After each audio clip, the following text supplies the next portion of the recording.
안녕하십니까. 인제대학교 일산백병원 정신건강의학과의 교수로 있는 이승환이라고 합니다.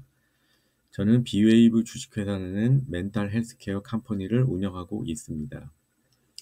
오늘 제가 말씀드릴 내용은 저희 회사에서 만든 마음결이라는 제품을 이용해서 어떻게 주산기, 즉 임산부들에서의 정신건강을 평가할 수 있을지에 대한 내용이 되겠습니다.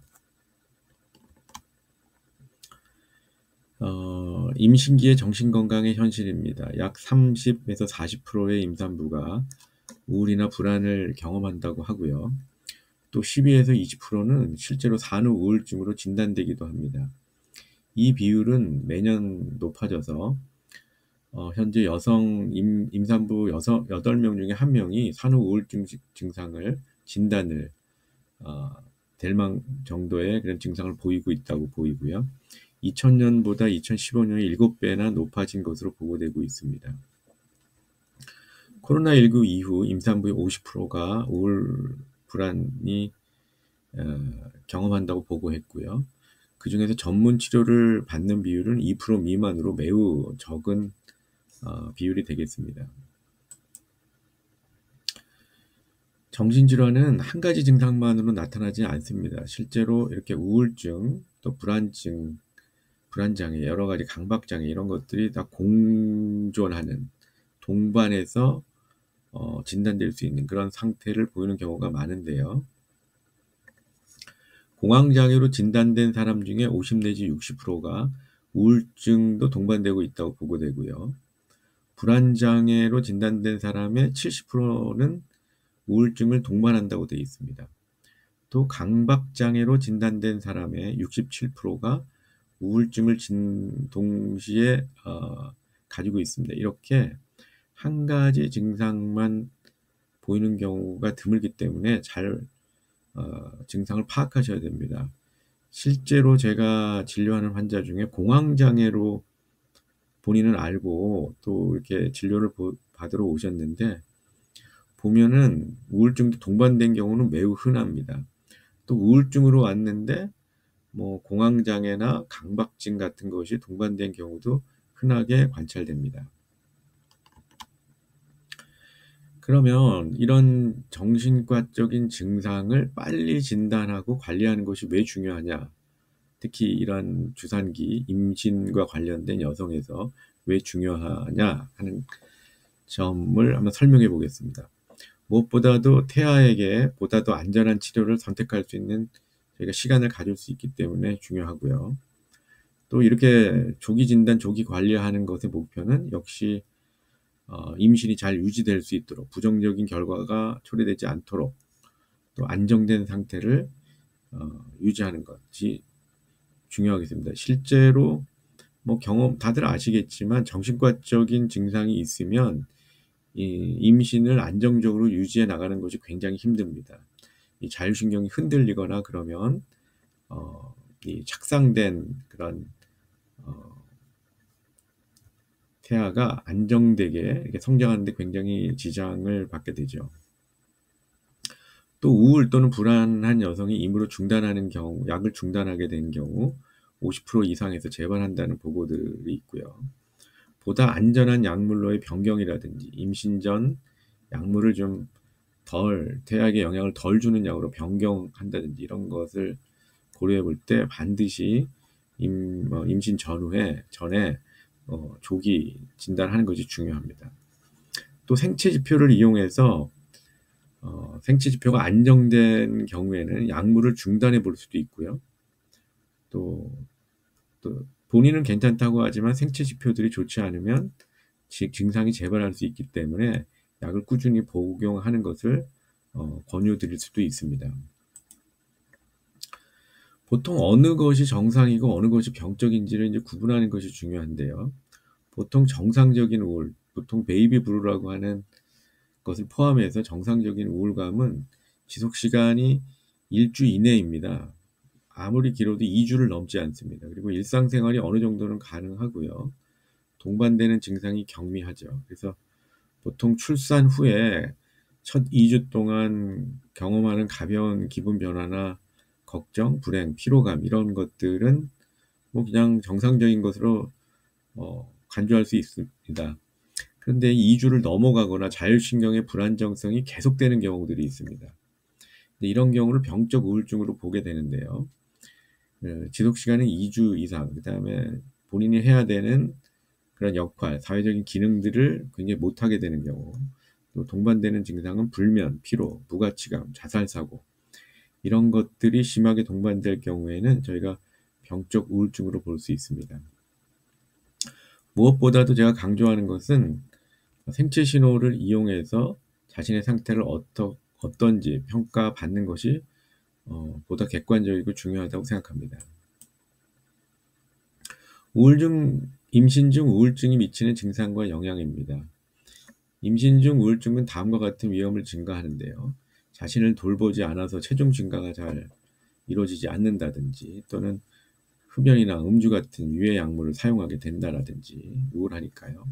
또 아기를 돌보고 아기와 유대감을 형성하는 데 어려움이 있다든지, 자살 사고 같은 것이 있으면 아기를 다치게 할 수도 있습니다.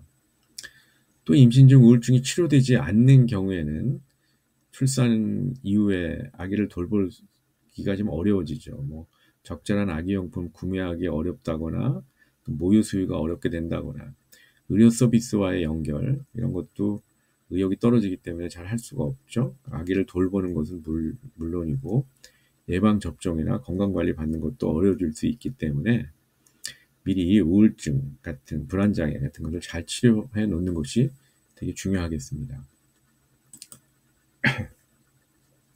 이 그림은 챗GPT를 이용해서 저희가 우울증이 있는 산모의 그림, 그 다음에 출산 이후에 불안장애가 심해진 산모의 그림을 한번 그려보겠습니다. 대부분의 산모들이 이게 포스트파tum 블루라고 해서 불안하거나 우울증을 느끼게 되죠. 근데 이제 자율신경의 변화나 생체 신호의 변화가 급격하게 이상하게 되는 것은 맞는데, 그 이후에 얼만큼 빨리 좋아지는지를 본인이 아는 것이 중요합니다. 그래서 제가 소개하고 싶은 거는 생체 신호를 이용해서 정신건강을 평가하는 방법입니다. 크게 두 가지 방법이 있는데요. 하나는 뇌파를 이용하는 것입니다. 그리고 하나는 맥파, 즉 자율신경을 재기 위해서 사용하는 건데요. 뇌파를 이용하게 되면 뇌의 건강 상태를 저희가 알아볼 수 있죠. 그리고 맥파를 이용하면 HRV라고 해서 저희가 스트레스 상태를 알아낼 수 있는 그런 좋은 방법이 되겠습니다. 그래서 제가 만든 제품이 크게 두 가지가 있는데요. 하나는 마음결 미니라는 앱입니다. 이것은 앱스토어에서 마음결 미니라고 입력하시면 쉽게 다운로드 받으실 수 있습니다. 그래서 이 앱을 다운로드 받으시면 이 손가락에서 측정하는 맥을 이용해서 자신의 스트레스를 잴 수가 있습니다. 그러면 결과가 이렇게 저희가 90초 정도 측정하게 되면 자신의 스트레스 레벨을 볼 수가 있는데요. 점수하고 이 서브 타입 두 개가 나오게 됩니다. 그리고 자세히 보기 옵션이 있어서 자신의 상태를 왜 이렇게 점수가 나왔는지, 또 어떻게 하면 이것을 호전시킬 수 있는지에 대한 방법까지 친절하게 안내되어 있으니까 한번 사용해 보시면 좋을 것 같습니다. 두 번째는 마음결 베이직이라는 서비스입니다. 이것은 이런 2채널 뇌파와 태블릿으로 구성된 장비인데, 이것은 한 3분에서 5분 정도 측정하게 되면 이런 10장이 넘는 정도의 어떤 자신의 정신건강 레포트를 받게 됩니다. 현재 전국에서 한 70여 개의 심리상담센터, 건강검진센터, 그리고 에서 사용되고 있는데요. 자기가 살고 있는 곳과 가까운 장소를 알고 싶으시면 홈페이지 비웨이브 홈페이지를 참조하시면 되겠습니다. 저희 제품을 이용하면 정상과 환자와의 구분을 할 수가 있게 됩니다. 이거 환자 수준으로 되게 되면 좀 치료를 받아야 된다는 의미로 받아들이시면 되고요. 저희가 현재 올해 9월 기준으로 약 10,000건 이상의 데이터를 확보했고, 건강한 성인과 또 치료를 받아야 되는 사람들의 점수차가 통계적으로 강력하게 차이가 나는 것으로 저희가 파악하고 있습니다. 그리고 저희가 사용하는 이런 생체 지표를 이용하면 단순히 설문지를 이용해서 검사하는 것보다 숨어있는 환자, 자기의 증상을 스스로 인식하지 못하는 그런 정신건강상의 위험한 사람들을 저희가 1.5배에서 3.5배까지 저희가 이렇게 검출해낼 수 있는 파워를 가지고 있다는 것을 말씀드리고 싶습니다. 원리를 많이들 궁금해하셔서요. 이 원리가 뭐냐고 질문하시는데요. 이 스트레스 검사의 경우 이 지금 보시는 것이 병원에서 사용하는 스트레스 측정 장비입니다. 보통 이런 스트레스 측정 장치의 원리는 심전도, 심장 박동성을 이용해서 저희가 측정을 하는 건데요.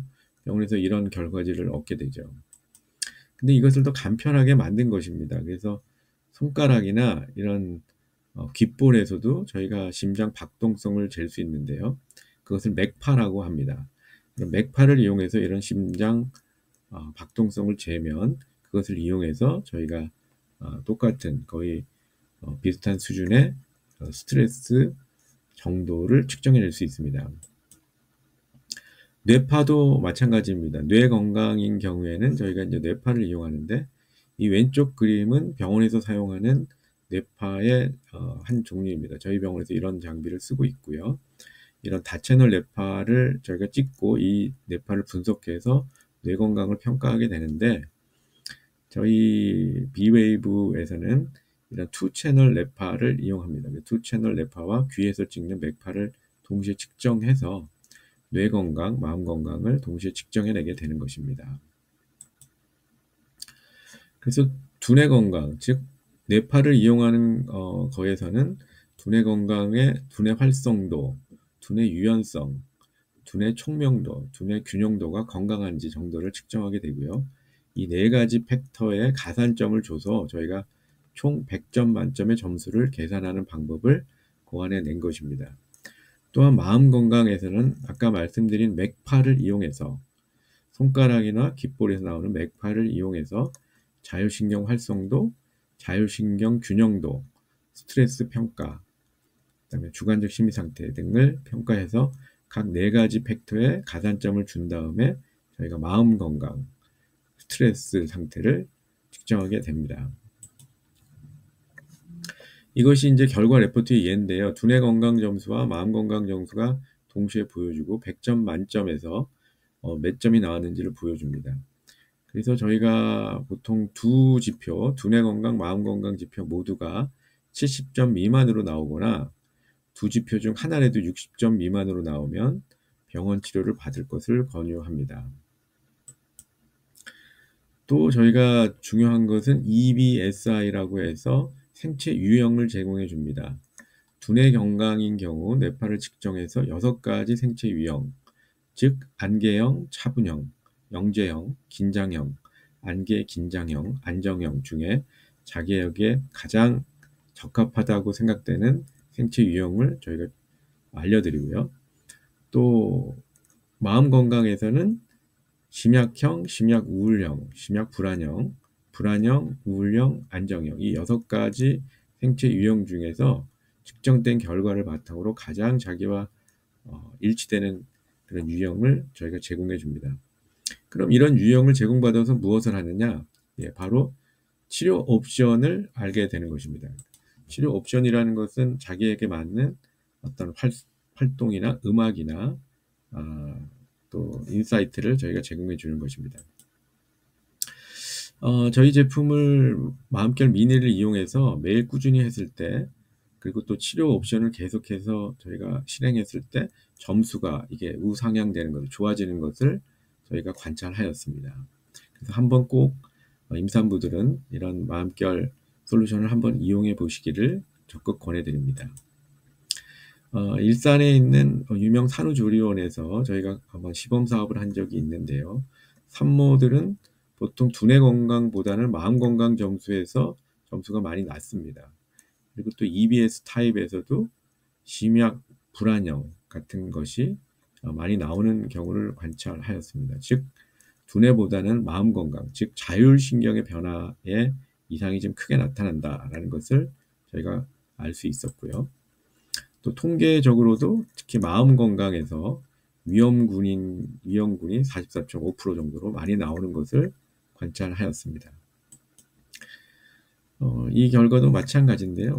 그래서 EBS 타입으로 보면 마음 건강에서 심약 불안형이나 우울형이 나타나는 것으로 저희가 관찰했습니다. 그래서 여기 산모들은 두뇌 건강보다는 마음 건강, 즉 자율신경의 변화가 급격하게 발생한다라는 점을 저희가 발견하였습니다.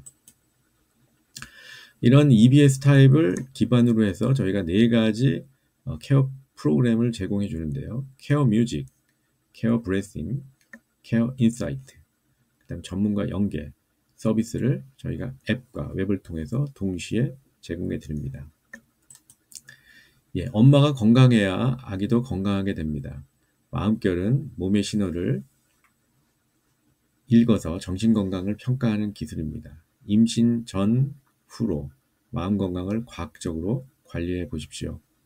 강의 들어주셔서 감사합니다.